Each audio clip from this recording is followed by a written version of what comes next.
It's always good to skate in Manipal. Hello everyone. We are back again to understand a lot of similar stuff today.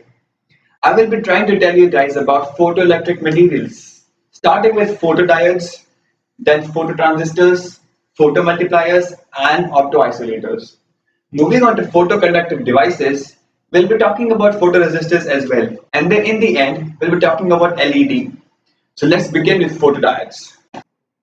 Photodiodes are the device which change their resistance with a change in light falling on them. Light is all about photons. When the photon falls on the device, it creates a dipole on the junction. If the photon energy was not beyond the threshold energy of the device, electron and holes will be created but will recombine. Now, if the energy of the photon was beyond the threshold, electrons and holes will still generate, but they will create an electrostatic field around themselves. The dipole energy of the field will pull away electrons towards the positive side and holes towards the negative side. This is the current we always seek for. Phototransistors. Now these are very similar to photodiodes. They also react to the photons falling on them. In this case, the photons act as base current for the transistor. As soon as the photons fall on the base junction of the transistor, it starts to conduct current. This is how phototransistor works. Photomultipliers. This is the most amazing diode I've ever seen in my life. It multiplies the current strength 100 million times the initial strength. It has very high gain and very low noise generation. It is ultra fast also. Perhaps it is used in nuclear power plants. Let's see how this thing works. Whenever photons fall on the photocathode tube, it generates electrons running towards the tube. In the tube, there are a number of diodes. Diodes are the materials which release multiple electrons on the attack of one. Then that generated electron falls on remaining diode sheets, which give rise to more electrons.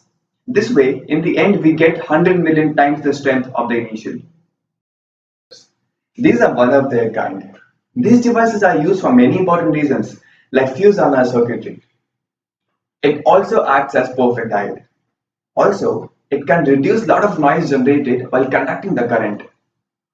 This is how it works. There are two parts of the optoisolators, first side being the IR LED and second side being the receiver. It is very simple to understand how this thing works. This device converts electrical energy to optical energy using the IR LED and then optical energy back to electrical energy using the receiver. Noise is controlled by sensitivity of the receiving part. Applications of this diode are numerous. As I told you, it acts like fuse. So if there is a short circuit in later part of the project, even then it won't allow the data or the current to flow back, saving the previous devices. Now we come to photoresistors. These devices are widely used in industries. They work on the principle of free electrons. They are made of very high current resistive materials. When photons fall on them, due to the photonic effect, there are a lot of free electrons getting generated on the surface of the material. These electrons flow towards the positive side and generated holes flow towards the negative side, and hence we get our current flowing within the. Okay, now we have come to the last segment of this video. So we'll talk about LEDs. All are convinced with the fact that LED is the first thing that we were introduced to when we came to electronics field. These are also most fascinating things on this planet, at least for me. I'll try to explain you guys how this thing works. Do you see these two parts of the LED? One terminal is always positive and second is negative. Now there is a semiconductor placed on the LED. This has already been doped with electrons and protons. Whatever color we need, amount of doping is done accordingly.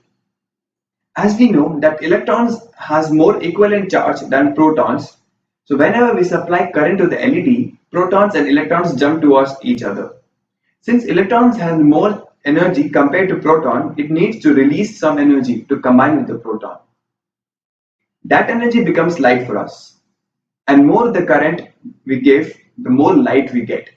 But after a point, we will be just wasting our energy on heating up LED. So finally we covered every topic we promised to do. I hope you understood all of the concepts told in this segment.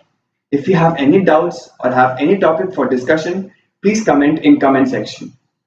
Those comments will help me improve my skills.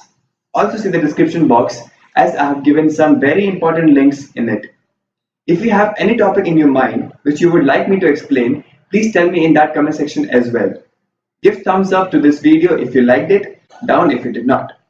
If you want to see more of my videos or also get updated about the new ones, please subscribe to this channel over here. Thank you so much. Take care.